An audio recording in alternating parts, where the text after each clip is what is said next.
Yet. So how about that late fight back from Luton at Kenilworth Road? It was a little bit too late, but a great performance from them. It was Chelsea that walked away with the 3 points with a 3-2 win over Luton.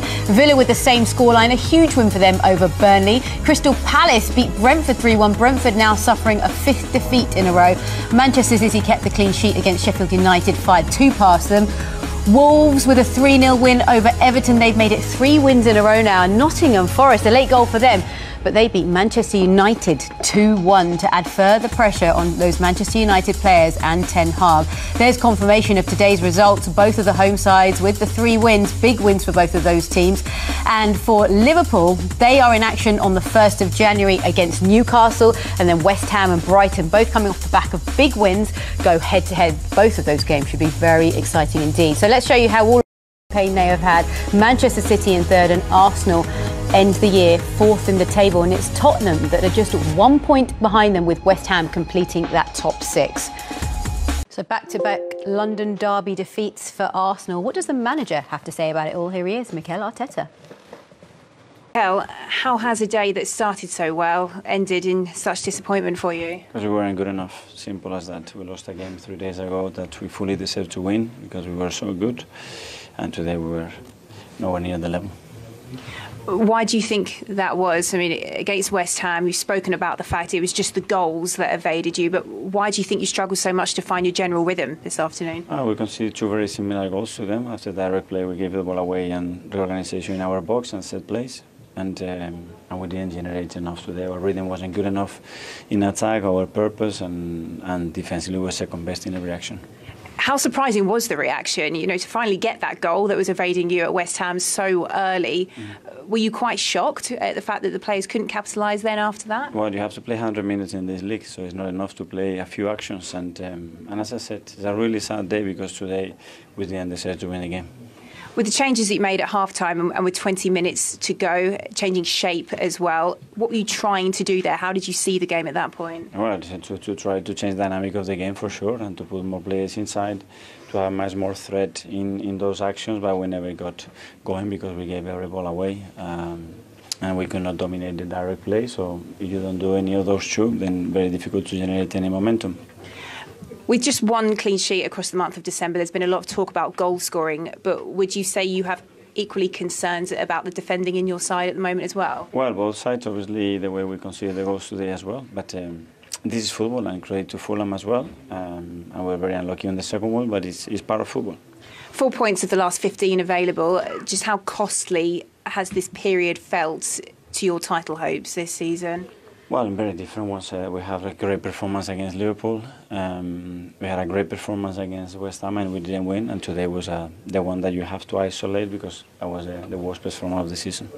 And what do you need in January to make sure that you can go on to achieve what you want to achieve? Do what we've done in 19 of the games with the same players. With reinforcements? With the same players. Thank you, Mikel. Yeah, thank you. Congratulations to the both of you. I know you've had some statement performances here recently, but how about that, Tom? How do you sum that one up? I think it was more of a reaction. I think we've been great at home, not so good away from home. Was very disappointed with the Boxing Day performance overall, and yeah, we wanted to make a bit of a statement today. They're an unbelievable side, but I think yeah, we was on top form today, and yeah, to react the way we did from going to go down was very good. I'm sure any match-winning goal feels great, but to do it under the lights at the Cottage at the end of the year against Arsenal, how good did that feel? Yeah, it's always nice. Look, we put in a performance today that everyone should be proud of, the fans and everyone else. And we had a true determination and a grit today, and we have to continue into New Year.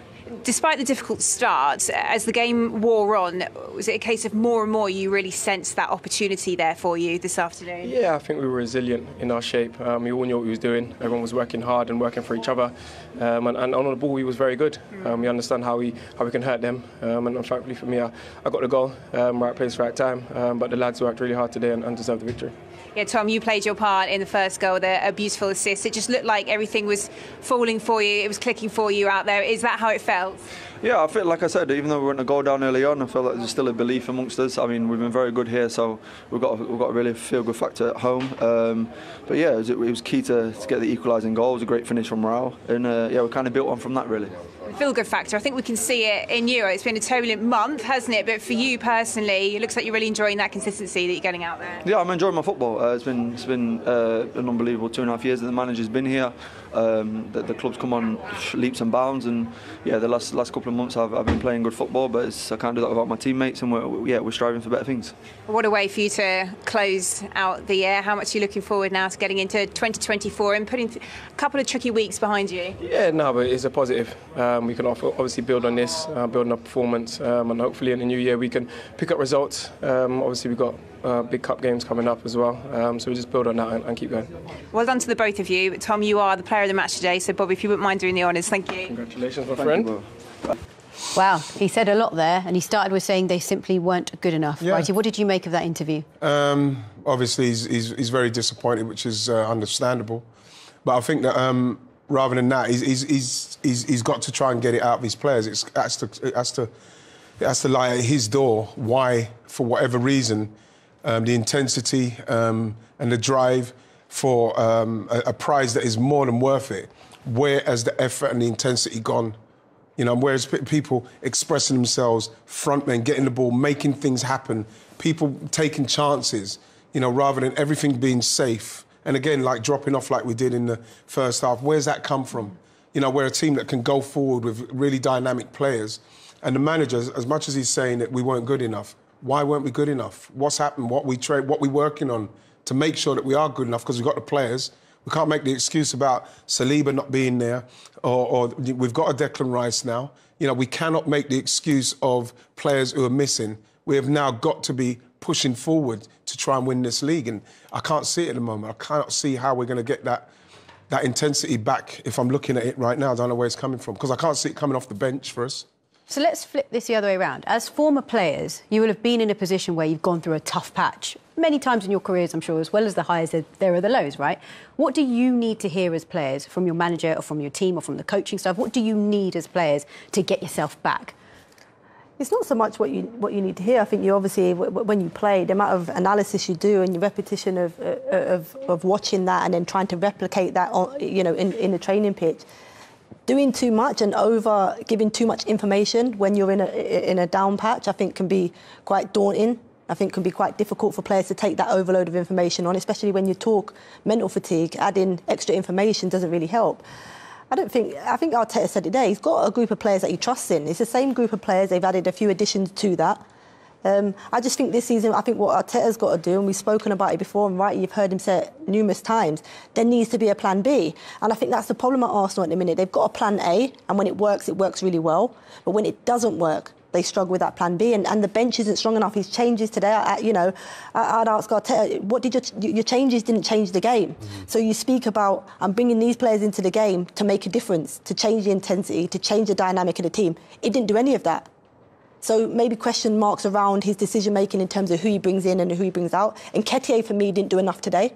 You know, we didn't get removed off the pitch. At some point, you know, Arteta has to take some responsibility for the way that the team, in terms of one, in the way in which they're playing, but two, in terms of the changes you make to try and change that in-game. So a lot of talk from both of you about a plan A and a plan B definitely needed. So, Righty, talk us through how they have been worked out from today's performance. Well, I think that when you look at the way, for instance, Saka, there's so many men trying to stop the ball into Saka that if we're not going to get this ball out and move it quicker into places where you can then get it to the left, or you can play it through the middle. Look, he's got to come back. Look, he's got to come back now. Now you need more movement. Nothing. So that you're not getting any movement. So now what happens is that the man on the ball is rushing. Eddie Nketiah, this is a good one. It might be a tough pass, but it's a good run. He's not even looking.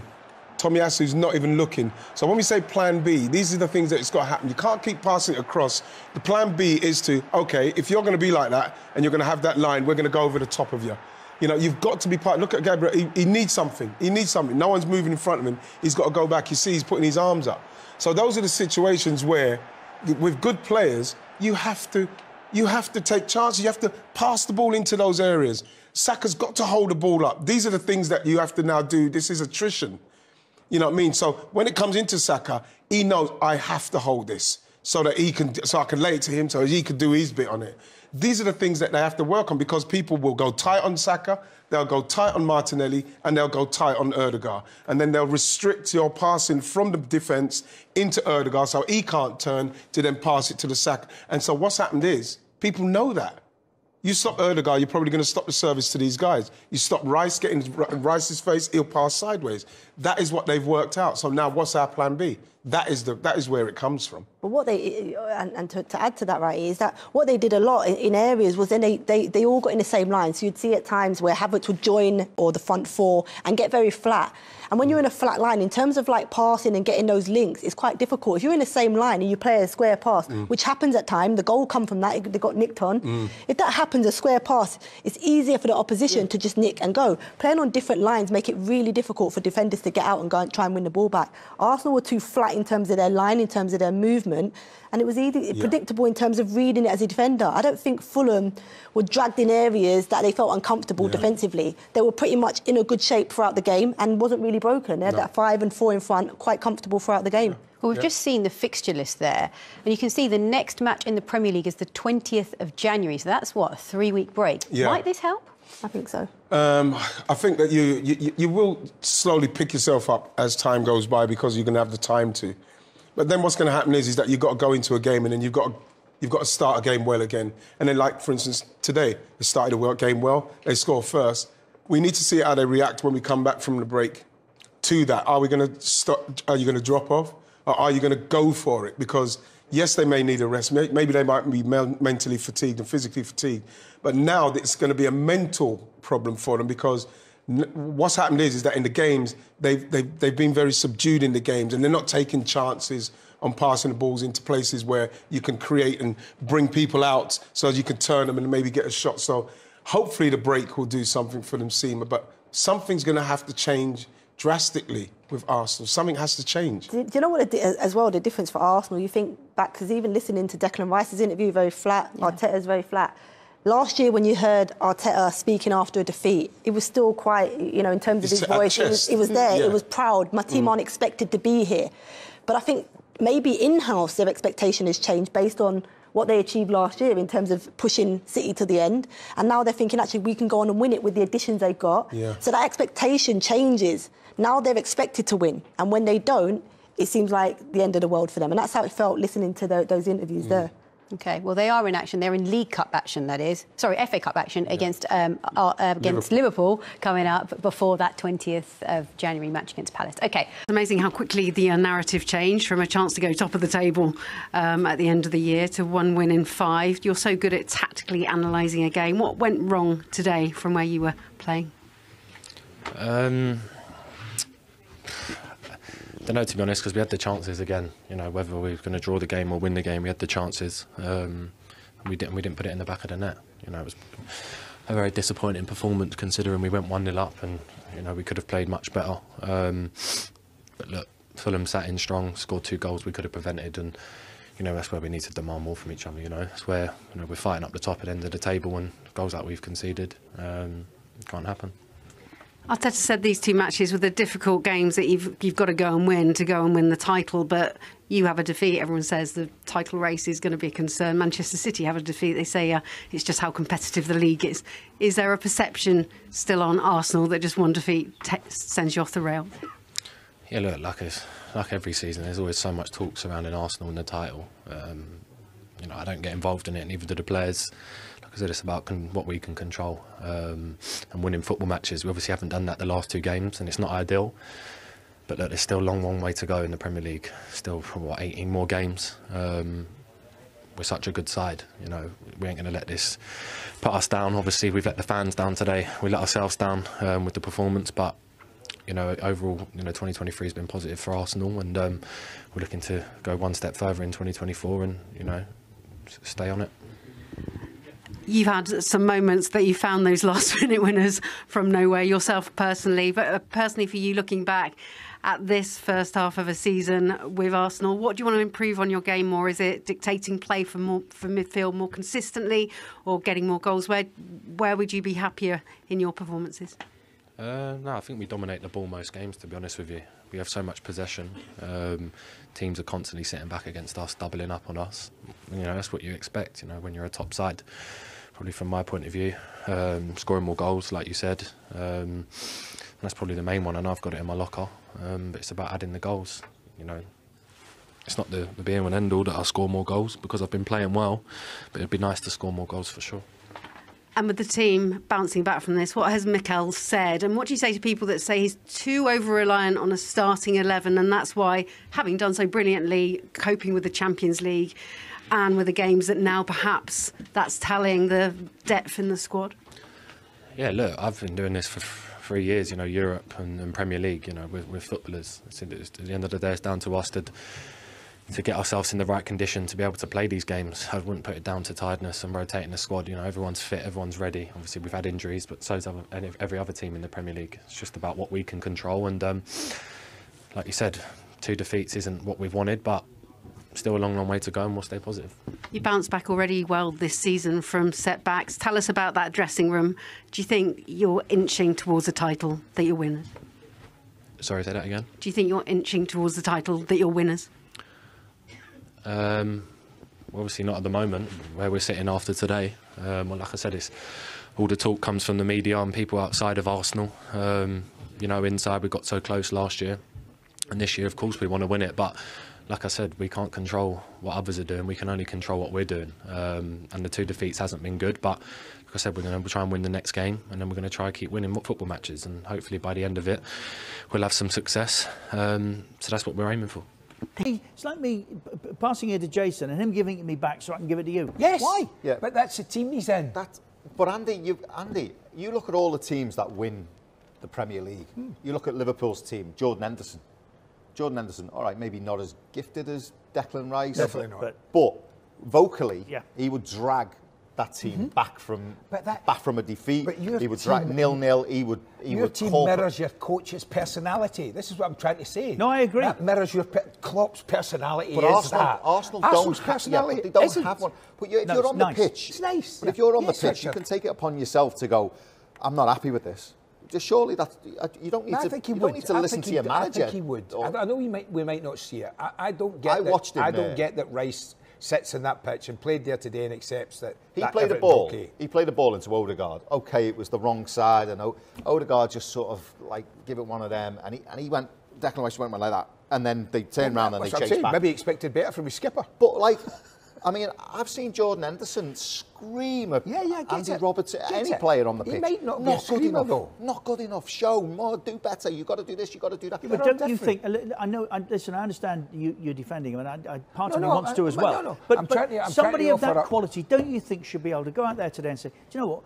Come on, and do something. Flash a shot at goal. Smash across into an area that matters. Get it here and break a pass there. When was the last time you saw an Arsenal player take a shot? Well, it's about time they did. Exactly. Yeah, but they're encouraged to pass. And he should do that. I don't understand why you spent 110 million on a player to go and do what.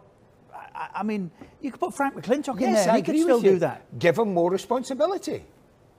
No, I think take it as a player of that stature. And I know what you're saying. What, against your manager's orders? Of course, and say, come on, we can do better than this. The responsibility of being vocal and dictating and being aggressive. Vocal, Jason. I don't know him as a person, but I know 100 million. I know. Hold on, you can pay 100 million for somebody who's not very vocal. Messi wasn't very vocal.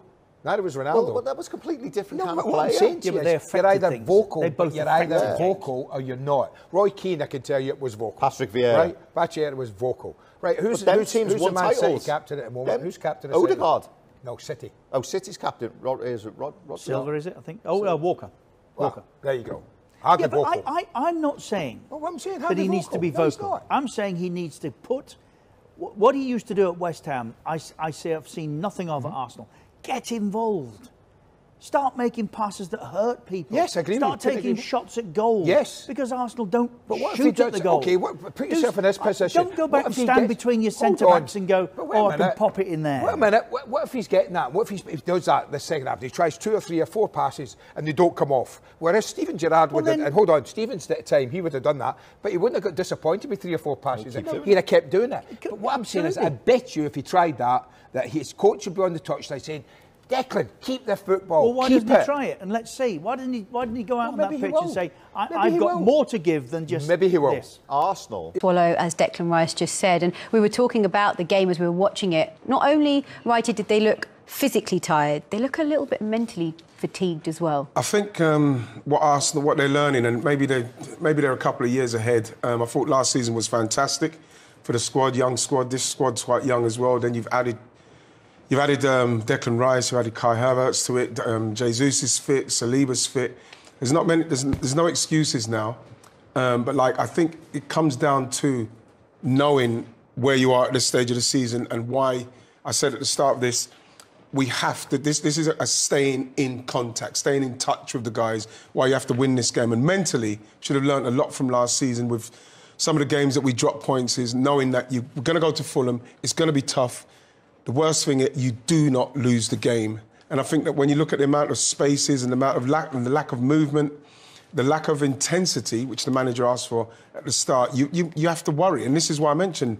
You know, if you buy 2 free players in January, it won't make no difference if they're going to play like that. There's something that's lacking at the moment where you can't score a goal away from home and then drop off. I can't understand that. It's going to be something I won't be able to forget until I see it again later. But, like, there's something that's not happening in the team where I believe that we need to find another option, another way to get it done. And that little something that's missing, what is it for you, Farah? I don't know, because I look at this Arsenal team and I always go back to the intensity. When they play intensity, you know, I think they can play anybody off the park, including Man City. And we saw that last year when they had that game. So I think they've lacked that. I think you mentioned before the physical and the mental fatigue a little bit. I think that's showing. For sure that's showing. They have a little bit of a rest in January in terms of the loading of games. That might help them because when you are fatigued, in trying to be dynamic when you play is quite difficult. So as much as you try and have that change of speed in your movements and your rotations, it's difficult. You're trying to do it, it's just not happening. You haven't got that explosive power because your body's not allowing you to do that. And everybody has to do it at the same time as well. In sync. You've got to see the movement. If Righty drops short, I've got to go behind. It's beyond. So it's got to be those moving. things have to be in sync, and they're not quite because mentally as well, being drained as well as physically, combined, isn't very good. I guess it's a very different psychology when you've been the team. Okay, the team to beat last season to some extent, but they're now the team to beat really because they were the ones that were top of the table, and it's very different to being the ones that are chasing. Yeah, but at the same time, again, you know, it happened last season, and they should have taken a lot from that because when you get into this stage. You cannot take any team for granted where you're going. And yes, there's a lot of London derbies, but at the same time, you know, we're going into a Fulham side. Again, I think they have three poor results, where they haven't scored. Defeats, yeah. And so you're going in there, you score first, you're supposed to really manage that game and finish them off with what you've got. And by that I mean pass the ball at a quicker pace. You know, make sure that you have got your pivot players in a position that if you are passing at a pace, they're in there to clean up any mess. But at the moment, we're very open. You can see that with their first goal, wide open. Saka loses the ball, and like one pass takes out the whole of their. You see it here. Saka loses this. You look, Martin Odegaard's getting beyond. Declan Rice is right next to him. So once this pass goes in, it only needs a decent pass from Willian, and they are now into us. Look, great pass, you know, and they score. And that was just because of, you know, trying to go forward and not managing the situation. Look at Tom Kearney, absolutely on his own. So if they do lose that ball right there and he's away, you can see him away. Now no one can pick him up. The centre-half has got to go out to Willian. He's running in on his own there. Jimenez, brilliant run at the far post. Can he put a great ball in? Yes, he can. And then that's how Arsenal opened up. And I think that you saw it with the Liverpool goal, very sloppy, and you saw it with the West Ham goals. There's a lack of concentration at the moment that is costing them. How do you work on that, Farah? It's difficult. Concentration isn't probably something you work on. It comes natural in terms of when you're in a certain shape. You kind of know triggers. You work off your teammates alongside you, in front of you, and it's communication really that helps you stay concentrated within the game. That's just that for me. I felt like Odegaard probably anticipates Saka being able to hold on to the ball, and then he can get beyond. He just didn't read the situation here. Look. He didn't need to get beyond Saka in this situation. The possession wasn't secure. And then, you know, once that's happened, now Arsenal backline are all over the place. And this pass here, it just takes out the whole backline. It's the pass. That's brilliant. You know, when you've got your defenders facing their own goal, they can't defend it. It's impossible to defend this. And then it's a good finish from Jimenez at the back post.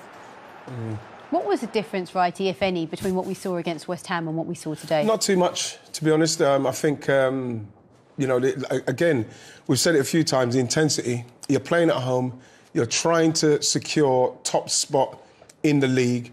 You know, yes, you might have a little dip in form, which is not a problem, but the main thing is that you are together.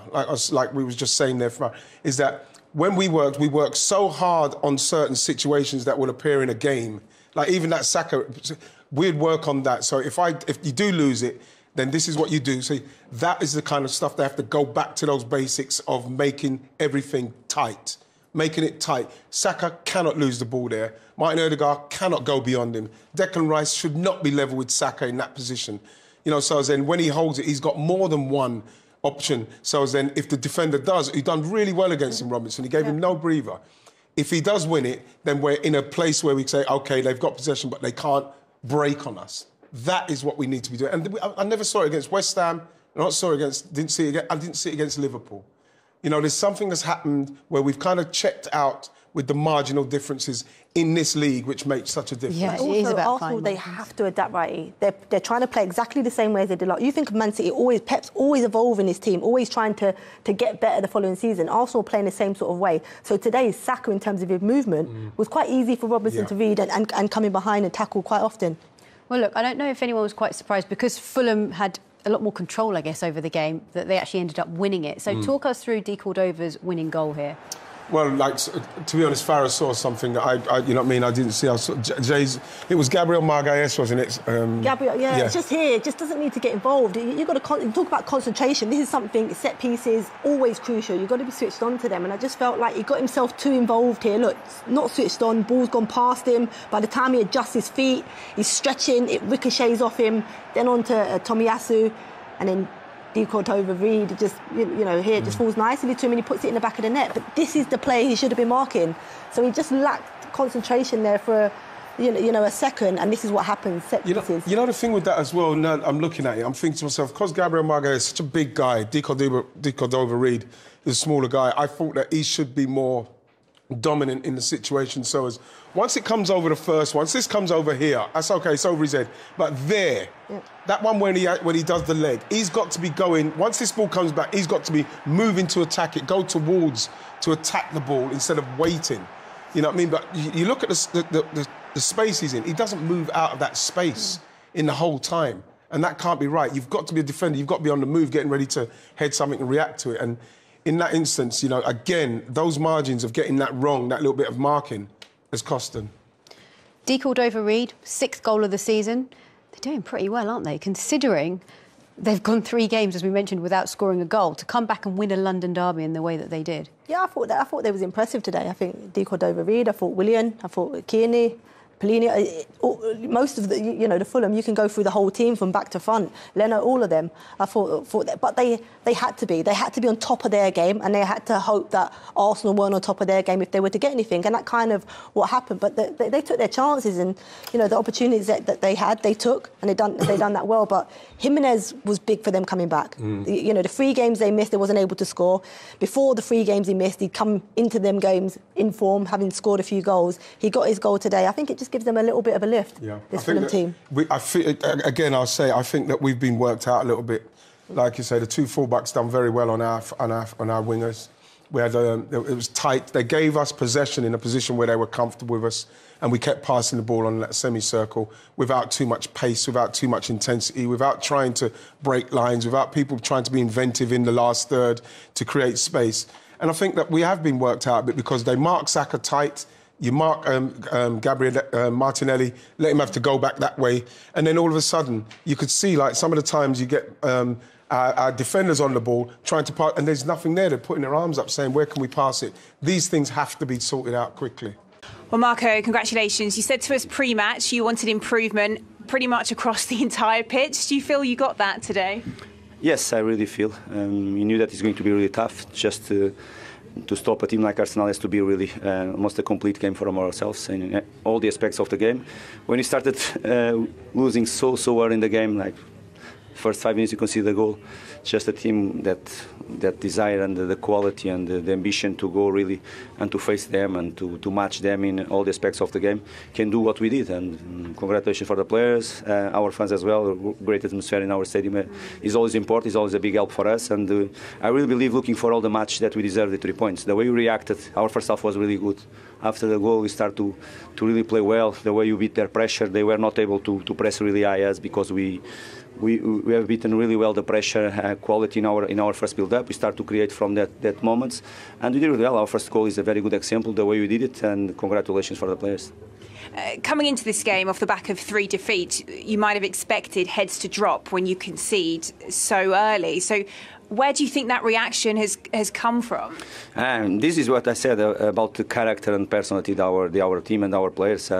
We came not from a good moment, but we know why the things happen. The first thing that we do when something comes wrong for us, we analyze, we show them and what we have to improve. Because that I was so clear with you about what we should improve from the last game, almost everything, because we are not at our standards.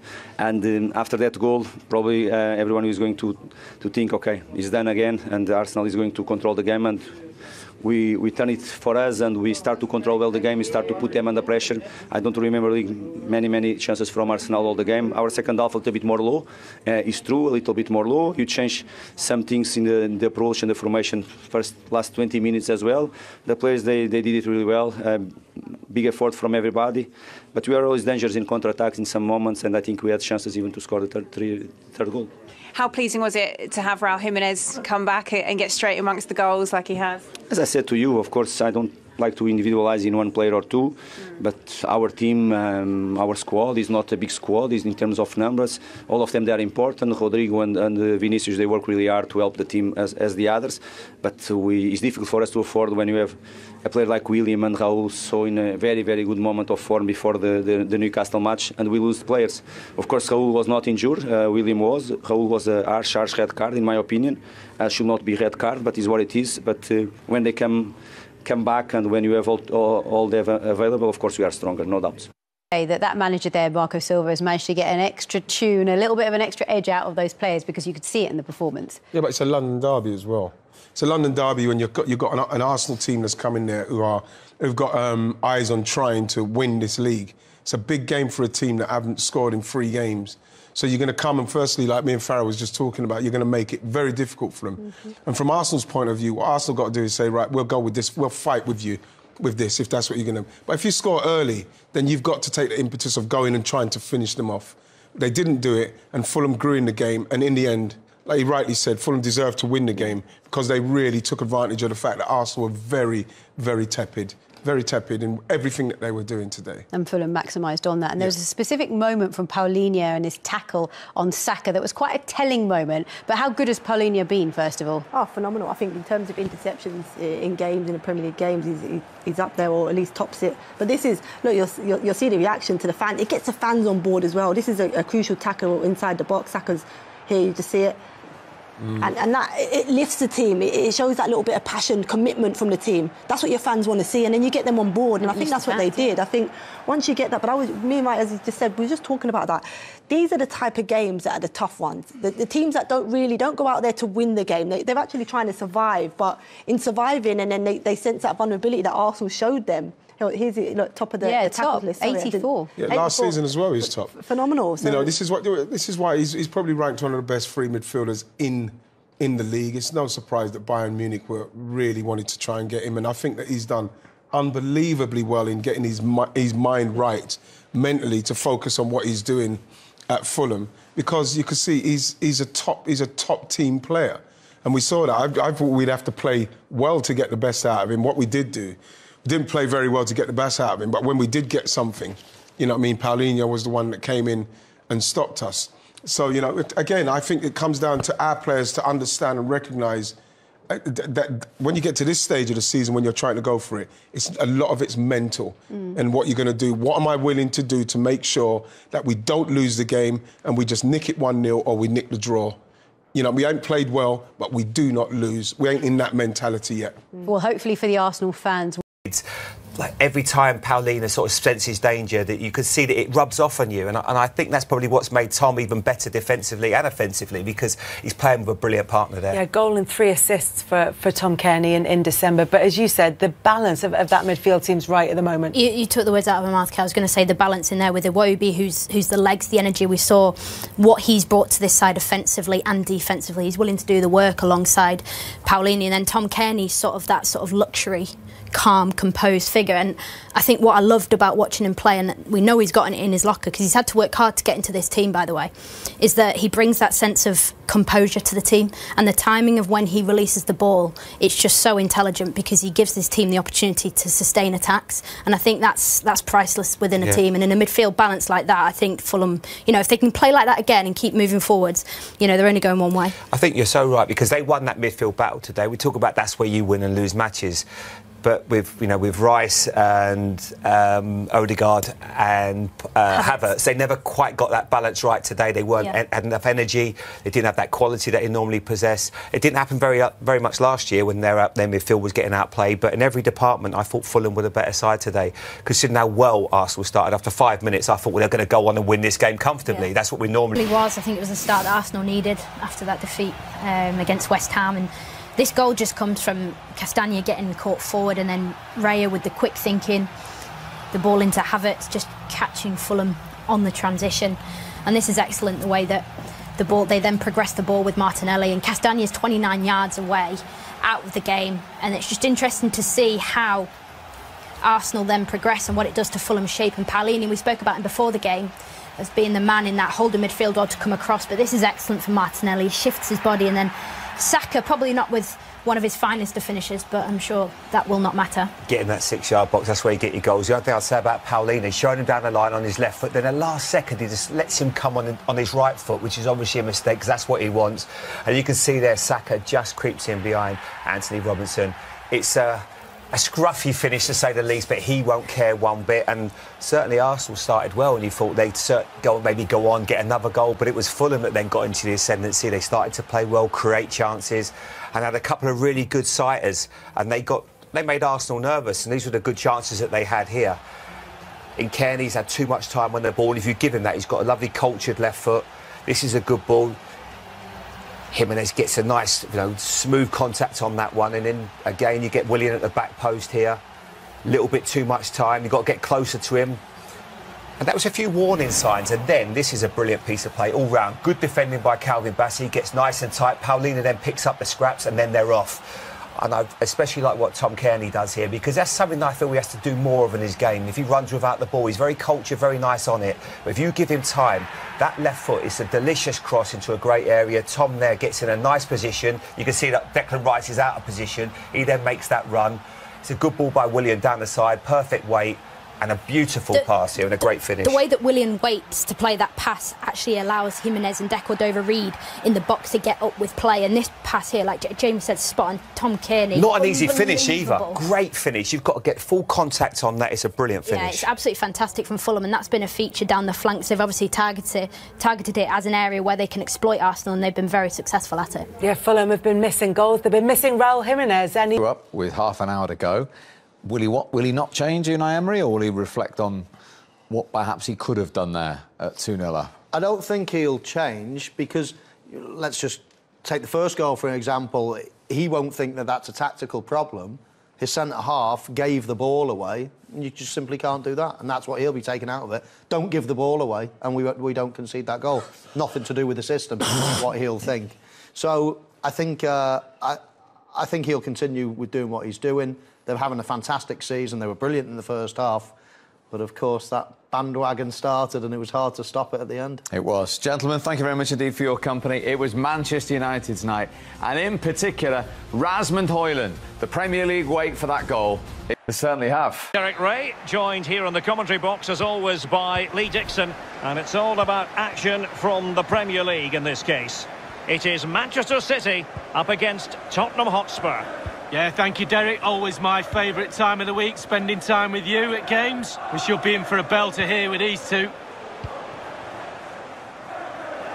And here's the Manchester City lineup. Ederson gets the nod in goal. Alexander Zinchenko starts with Joao Cancelo in the fullback positions. Kevin De Bruyne starts with Rodri in central midfield. And the main forward is Gabriel Jesus.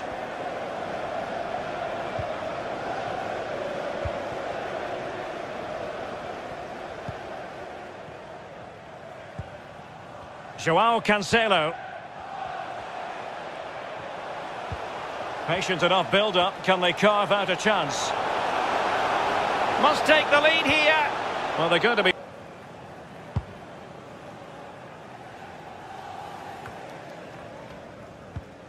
I must say, I think it's impossible to take your eyes off Kevin De Bruyne when he's in top form. And Lee, so much to like about the Belgian and the way he goes about his business. Absolutely. I'm just trying to think of a weakness. I'm not sure how good he is in the air. Heading, he probably can still head the ball, but everything else, left foot, right foot, sees a pass, scores goals, energetic, vibrant, hungry. I could go on all night long. Complete player. Got to it easily, the keeper.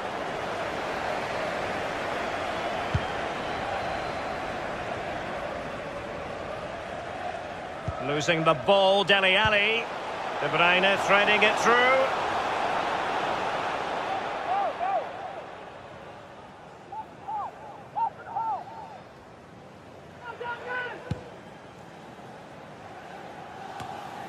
Reguilon. Now Son. Promising move from Tottenham. Well, the defending not the best here. And a Tottenham Hotspur pretty clear. Well, I like that, Derek. Good refereeing. Nice and strong. Told the player exactly. Ball is loose.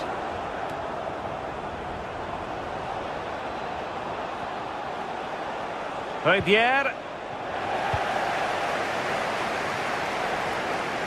Well, goalkeepers live a charmed life at times, but that was just brilliant. Really, really good goalkeeping.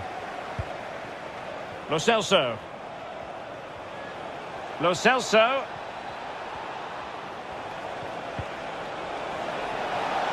Bale. Son in the centre. Just not testing the...